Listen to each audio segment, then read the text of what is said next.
Welcome to Breaking Eggs with Seth Shezi. Breaking Eggs is a visual podcast where Seth talks to creative entrepreneurs, designers, seekers, healers, and thought leaders. During these candid and insightful chats, Seth teases out some nuggets from his exceptional guests that are sure to inspire, entertain, and make you go, huh, when you hear their unique methods of pursuing fulfillment. I am Seth Shezi. Join me every week as I crack open the lives and learnings of some very special guests.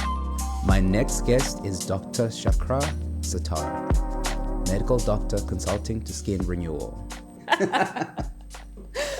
Hi, Dr. Sattar. Hello. How are you? I'm very well. How are you? Very, very good. So I'm so pleased to meet you because I'm loaded with questions. Fire away. But first, I want to know what you specialize in. Like, what doctor are you? So I'm a medical doctor. Yes. And in this country, it's really interesting because I would call myself an aesthetic medical doctor. Yeah. Which is a very strange place to be because it sits somewhere in the middle of being a dermatologist and being a plastic surgeon. So plastic surgeons, you have to train in a specific post for a certain number of years and it's all sanctioned by the government and you go through that whole training process and you become a plastic surgeon. Yeah. It's the same with dermatology. So dermatologists are mostly concerned with the pathology of skin, so skin rashes and skin cancers and sort of diseases of the skin. Plastic surgeons are obviously surgeons and they want to cut. I do neither of those things. Okay. I sit in the middle of that and I use non-surgical methods to enhance people's natural beauty and to preserve the longevity of their skin. The rashes were just not attractive to you, but you also didn't want to be like excavating people either. So. Yes, I mean, they're both fabulously fascinating and very cool fields. But they're also long roads to follow and you have to be really very committed to that. I have many other degrees and things that I do in different fields of medicine. So, for instance, I did a master's in public health and I worked in HIV and TB research for a long time and also occupational medicine. And aesthetics was always a small part of my life, which I was kind of very interested in. And then, of course, life hits you and you become a mum and you have 2 children and your priorities change.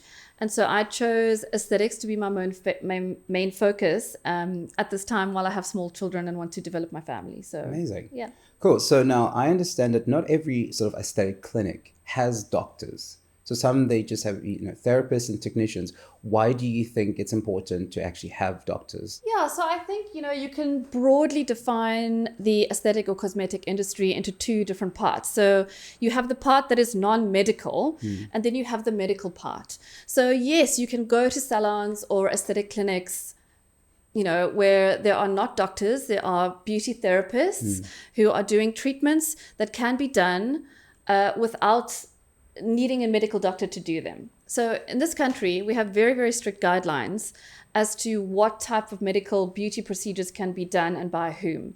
So only doctors or dentists can perform the medical treatments, such as the injectable treatments like the neurotoxins or the fillers or some of the really deep, intense peels. That's the kind of medical side of this industry that we're in. So it's fine. You can go to a salon and have your treatments there. But if you want to step it up, and if you want to really get into more medical treatments that are going to penetrate deeper, that are going to really give you more bang for your buck in the long term, I would suggest going to see a clinic that has a doctor who can look at your skin, look at your face, and then be able to legally and ethically perform the procedures that are needed. Amazing. So I think for me, one of the things that I often witness or struggle with is seeing how apprehensive people might be when it comes to getting things done to their faces. And I think the minute I found out that Skin Renewal has doctors, immediately that dissipated. You just like, oh, cool. Now I feel like I'll be well looked after. So I think it's a very comforting thing for a lot of consumers to actually know. Now, going beyond that, do you think there's sort of like still misconceptions about like what actually goes into the surgeries and the procedures that you perform? Yes, absolutely. I mean, I think traditionally the kind of work that we do has been taboo. Nobody really wanted to talk about it. Yeah. It was something that was kind of hush hush. And then you find that as you age and your friends get older with you, suddenly you realize, oh, that one chick who's just always looked so good. She always looks like she's just slept 10 hours. She's been having neurotoxins since she was 25, But yes, there are myths and misconceptions about it. And I think the biggest myth is that you're going to look very strange. You're not going to look like yourself afterwards. There are myths that, people hear the word peel and they instantly freak out, and they see that picture that you've Googled on the internet of somebody with their face peeling off in chunks, or it's some tabloid horror story. I went for a peel and now I'm burned. That's the kind of image that people have in their head about these treatments. Or, you see these celebrities and you age with them and they just start looking weirder and weirder, and they have what's called pillow face, where they're overfilled. I hope you're not talking about Madonna.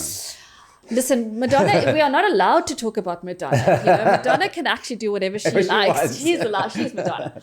There are huge myths. And I think what I like, and every single new patient that I have will say this to me. They'll say, please don't make me look strange. And that is not what I'm about at all. There are ways to do these procedures that are subtle, that are natural, that will just replace what you've lost in your face with time and will keep you looking like yourself. Nobody should know that I was anywhere near your face. Yeah.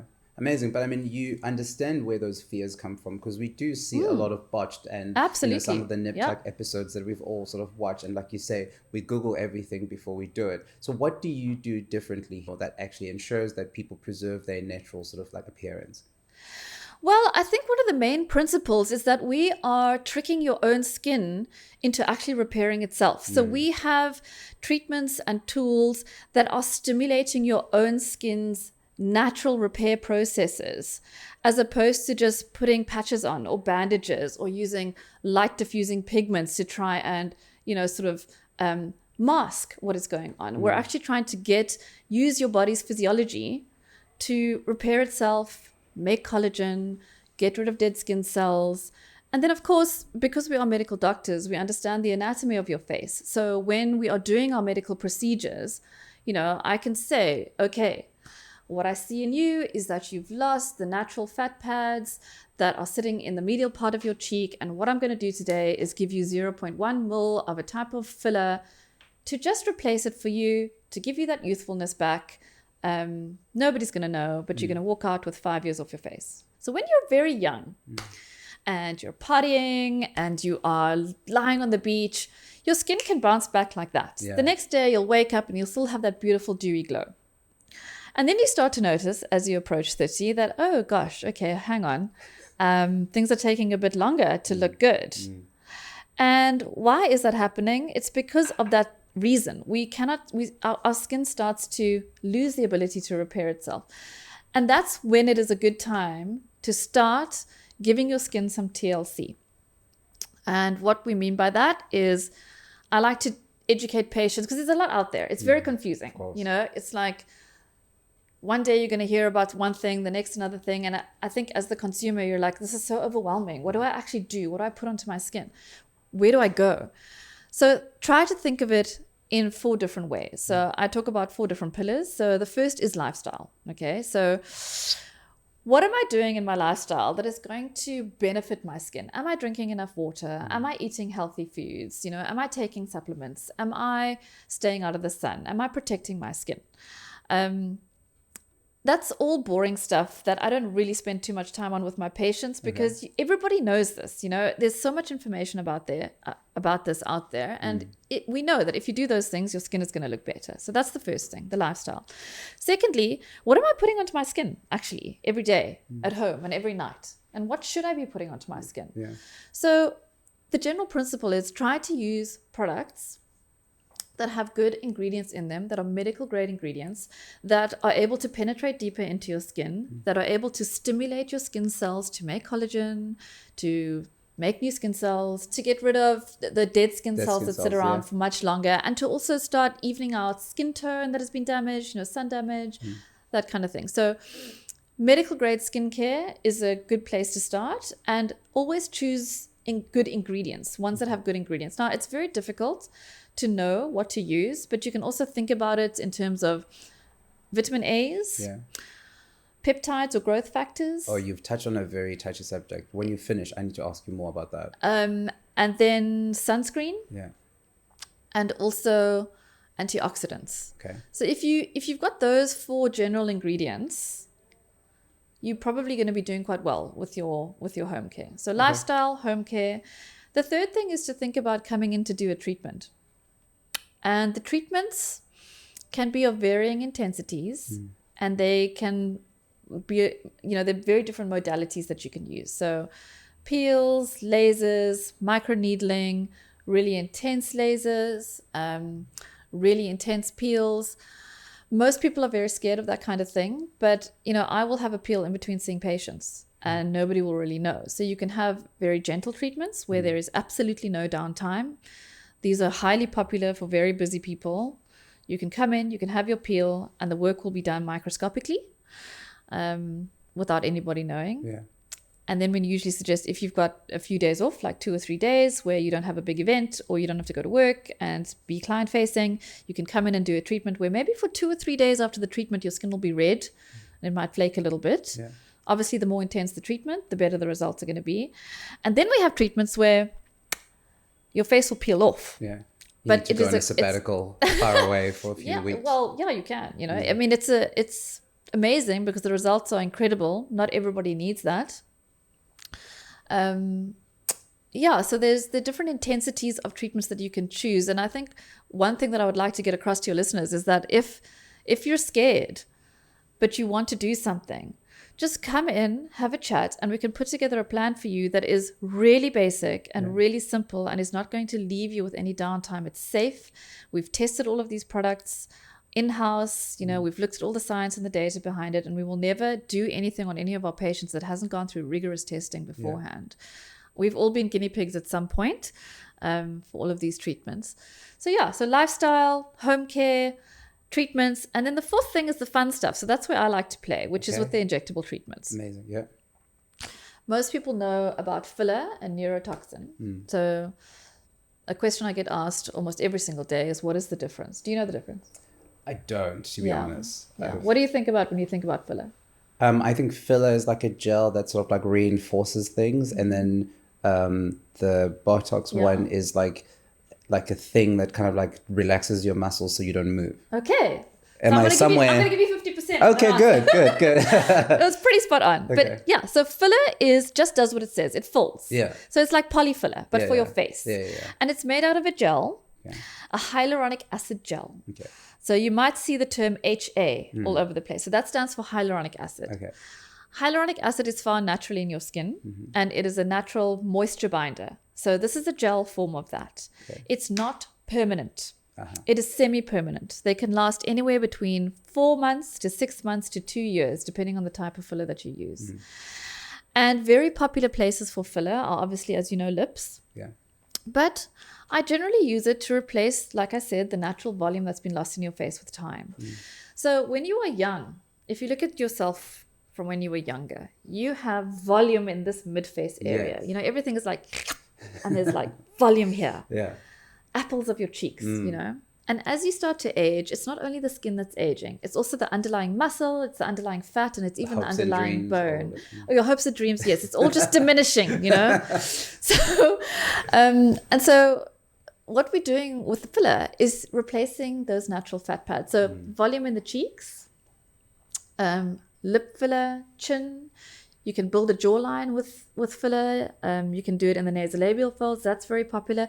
Tear troughs under the eyes. So that becomes hollow. So you can put filler in there to kind of lift things up again. You can also build and sculpt with filler. So I generally try not to change people's faces at all. Yeah. But if somebody comes in and, they really are not happy with the way that their face is, we'll have a long, in-depth discussion about what they want to change. And if I feel it's prudent, then I can make a cheekbone for you or change the shape of your chin. You can also use filler in your hands. This is all reversible, right? It's all reversible. The fillers that we use, the ones that are made out of hyaluronic acid, they have an antidote. And they have where there's an enzyme called hyalase that you can inject into them to dissolve the filler. Okay. If you really don't like it, or if there's a complication. Okay. So that's filler. Filler just fills. Yeah. Then the neurotoxin is like a liquid serum that you inject into the muscles of facial expression. And the muscles of facial expression are the ones that cause the frown and cause the wrinkles.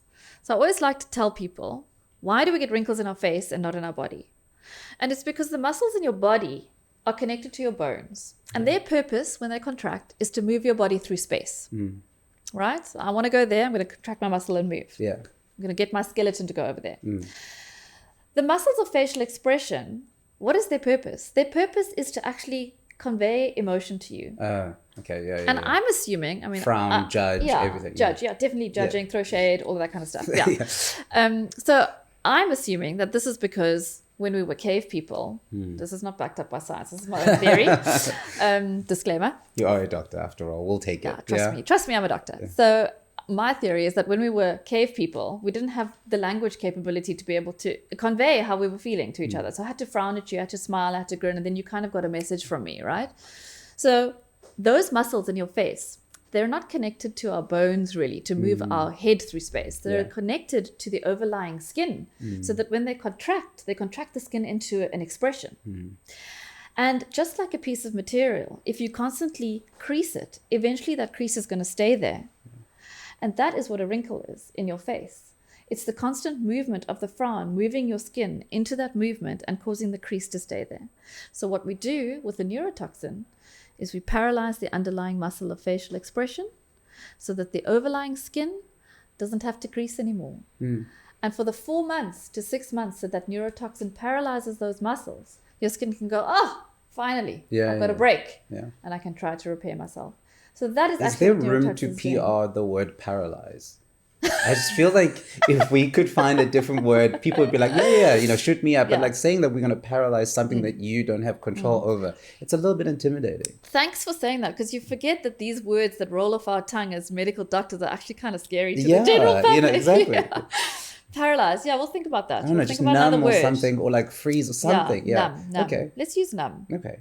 Cool. And so with that, can you reverse it as well?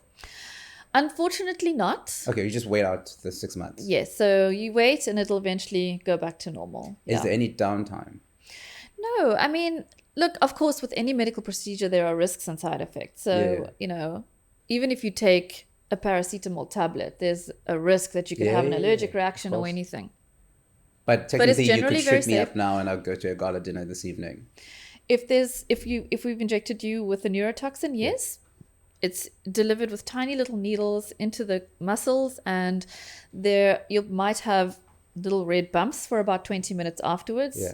But that's about it. It doesn't work immediately. Okay. So don't inject on the day of the event because you won't see anything by the time the event rolls around. It takes about anywhere between 5 days to 2 weeks to actually kick in. Okay. Now, talking about people's aspirations and dreams, what are the do's and don'ts that you sort of are very strong and firm on?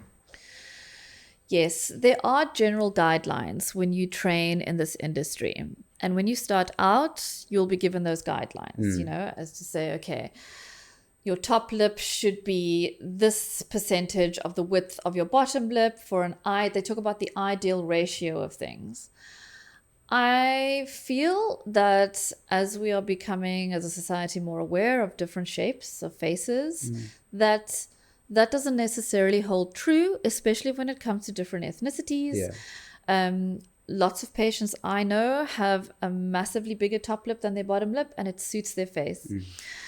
It's a very difficult question to answer. And all I can tell you is what I do with my patients. So I like to look at them and I use my artistic eye and I listen to their goals and I marry the two. Okay. And if it really is something where they're saying to me, I want massively high cheekbones, I can fall back on the guidelines and I can say, look, according to the guidelines, this is actually not going to make you look human anymore. It's going to alienize your face. I really am advising against that. And then I will suggest something else that maybe they haven't looked at. Okay. Because maybe they only know that, the cheekbone is going to do this for me. And I might say, well, actually, if we put this in your chin, it might achieve the result that you want. Yeah. Okay, amazing. If you were to look at me and I'm coming in for a consultation and I tell you, which this is actually true, my real only concern with my skin is hydration. I'm obsessed with this idea of always looking slightly dewy. I've just gone through a little mist and and so I really like that feeling on my skin, which is why I'm obsessed every time I come here for a peel. I want to look like that. Like the way that when I walk out, I look like its face is like polished and stuff. I want that to continue forever. That would be one goal. And then two, on the more serious level, I would love to get rid of my tear trough. And if I came to you and presented those two options, what would you say? Would you say, no, you're crazy, or yes, these are good ideas, I suggest this? You're going to have to take your spectacles off. The insecurities flood in. Yeah. Okay, thanks. You can put them back on. Yeah. Short-lived trauma. Yes, I think that we could do for you a little bit of tear trough filler. And I don't think that you need it, but just listening to your goals, I think that it will help to just give you a little bit of that freshness under your eyes back. And I'm talking 0.05 of a mil underneath each eye. Okay. A very, very minimal amount. Okay. The tear troughs are tricky. Yeah. It's always better to start with very little because you can quickly get into a situation where you look overfilled under the eyes. Yeah, and then you yeah, walk around like this. Yeah. So for you, I do think a tiny amount just a will little look bit of nice. help. Yeah. Okay. Nobody will really know, Okay. but your eyes will just look a bit more fresh. Yeah, right. Okay, good. And so then that would not be an unrealistic sort of No, goal. that's not unrealistic at all. No. Okay. And then the looking polished and like sort of dewy. If you want to maintain that, the trick is to just come regularly. And you can do treatments every 3 weeks if you wanted to. They shouldn't be massive treatments, but they should be regular. So regularity is the key. Yeah. You know, and you can keep it really simple. So what treatments have you been having with us? The chemical peel, the more simple one. And then I've had the laser one. I had a serious reaction to that one. The laser genesis. Yes. What But happened to you? I just had like a breakout all over my face. And I was like quite devastated. But then literally like a week after, I mean, it went away after 3 or 4 days. But then like a week or 2 weeks after the treatment, my face looked ridiculous. Yeah. And it kind of like made it worth it. Yeah. Like I looked really, really great, if Yeah. I could say so myself. Yeah. What do they say? No beauty without pain. No, true. Yeah, I felt it and lived it for that one time. Okay, cool. So before we close, I want to find out, like, when you encounter male patients, do you find that the psyche of approaching, wellness and skincare or general cosmetics is different? And do you have to approach the client differently to try and coerce them into doing things that could be beneficial for them? Or are you finding that they're actually softening up and then willingly wanting to do it? Yes, I think that there's definitely been much more acceptance of male beauty skincare routines over the last few years than there was before. Men are much more open about it and much more accepting that, this is what we should be doing. And definitely your approach has to change. There are still some more traditional ideas about it being only for women. Yeah. And so I will have a few partners who have been dragged in by their girlfriends or their wives who are very reluctant to be there. Of course, yeah. And then I try very hard to make them feel at ease because most of the time they feel very, very uncomfortable in this kind of slightly more feminine environment if they are traditionally heterosexual man. Of course, yeah. And, so then it's really more about making them feel comfortable, making sure that they're not feeling embarrassed and presenting them with options for, what they can choose. And I'm really all about empowering the patient. So if the patient feels empowered that nothing is being thrust upon them, it doesn't really matter if they're men, male, female. Yeah. Would you think that like Skin Renewal technically stands differently or like apart from other competitors based on like what technologies you have available, like some like the level of training that maybe your staff goes through? Absolutely. I feel very fortunate to be able to consult for Skin Renewal because we, as a medical professional, I have such an enormous toolbox of machines that I can pick from to create a bespoke plan for my patient. We're the biggest aesthetic medical company in South Africa. And as a result of that, we have the ability to purchase quite a few different types of machines. They're incredibly expensive. I mean, they cost millions. Yeah. And so from that perspective, it's wonderful. It's wonderful to have all of these things to choose from. if I was an independent practitioner, I may only be able to afford to purchase 1 or 2 of them. And then my options to treat the patient is limited. Yeah, of course. So it's absolutely lovely. Yeah. All the staff members go through a very rigorous, intense training period. And we have an entire training team. We have a research and development team that are constantly looking at current trends, what's out there, what is the latest technology. We're attending the conferences overseas. We're seeing what we're able to bring back to South Africa. And we will only really introduce by the time something has been introduced to our patients at Skin Renewal, I mean, there's been months of prep work and research and vetting that has gone into that to make sure that we're giving our patients really safe treatments and not necessarily a treatment that is trending. I think we actually pride ourselves in that. We don't just buck to the trends. What is the one thing that you would tell another medical practitioner who's getting into this field? What is one thing to know that you think people take for granted before getting in? Yes, I think that the important thing for another medical professional who has never been in the aesthetic industry to realize is that at the end of the day, we are still medical doctors. This industry can go in a very unethical direction because you are dealing with patients' vulnerabilities. They're very vulnerable about how they look. And it's a very strange position to be in as a medical doctor because on the one hand, I'm not treating somebody who's ill. There's actually nothing really wrong with them. They're not coming to me for a disease or something that I need to help them be healthy for. They're coming for a purely sort of visual aesthetic reason. And they are purchasing a luxury product from me, On the one hand, I am delivering luxury products to people because they are expensive. But also, I am treating a patient with a medical device and a medical procedure that has its own risks and side effects. And it's a very strange thing to wrap your head around. So when I started in this industry about 10 years ago, it took me a while. It took me about, I would say, 2 or 3 years to really figure out how to walk this path morally and ethically. Because I used to work in government trauma units, I was really dealing with hardcore medical things, HIV, TB, and my goal was to make sure that patient was healthy. Now it's very, very different. And I would encourage people who are getting into the industry to not only go into training for the procedures, but to also sit and talk to people about what it means ethically. Wow, that's beautiful. Thank you. Now, finally, I want to ask you, because you look incredible. Thank you. And it makes sense. I mean, surely you didn't go into this because you were like, oh, I look hot, so I should become, So what do you do with your face? Have you had anything done?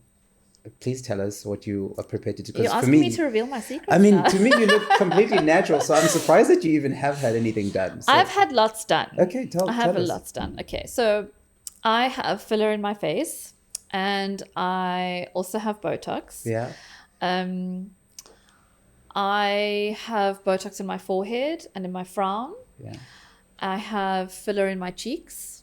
I have filler in my nasolabial folds. Yeah. I have filler in my lips and my chin. Do I have filler anywhere else? Underneath my eyes and my tear troughs. Yeah. These have all been done over the past few years. Yeah. And so it's not like I had everything done all at once. And so like I said before, the trick is to do things in small amounts over time. Of course, yeah. And I regularly go for my treatments. Obviously, it's really easy for me because I'm in the clinic. So if there's a gap, I can quickly run and have something done. I make sure that I use good products at home, and I generally live a very healthy lifestyle. So yes, I do. I do all of the things that I tell my patients to do. I do them. You practice what you preach. Yeah. Incredible. I mean, you honestly look very natural, and I'm not Thank just you. saying this. You're like, I wouldn't have not told. I would have just thought, well, she's in this industry because she just looks like the part. So it's very encouraging for me and makes me sort of like less apprehensive to continue with my work here at Skin Renewal. Cool. So when am I seeing you? Well, we have to deal with what you just slated me about my teardrops, so I have to fix that. So Okay. thank you so much. It's my absolute pleasure. Thank you for having me. No, it's a pleasure, and I hope to chat to you very soon again. And hopefully by then, like 50% of your clients will be male. Yes, there quite a few already are. You'll be surprised. Good, yeah. The industry is changing. Yes. Cool. Thank you. Hello, I am Dr. Shahra Sattar, and you're listening to the Breaking Eggs podcast. Thank you for listening. Catch us next week for another episode of Breaking Eggs with Seth Shezi. In the meantime, don't forget to subscribe, like, and leave us a review. We would love to hear from you. Until then, let's break.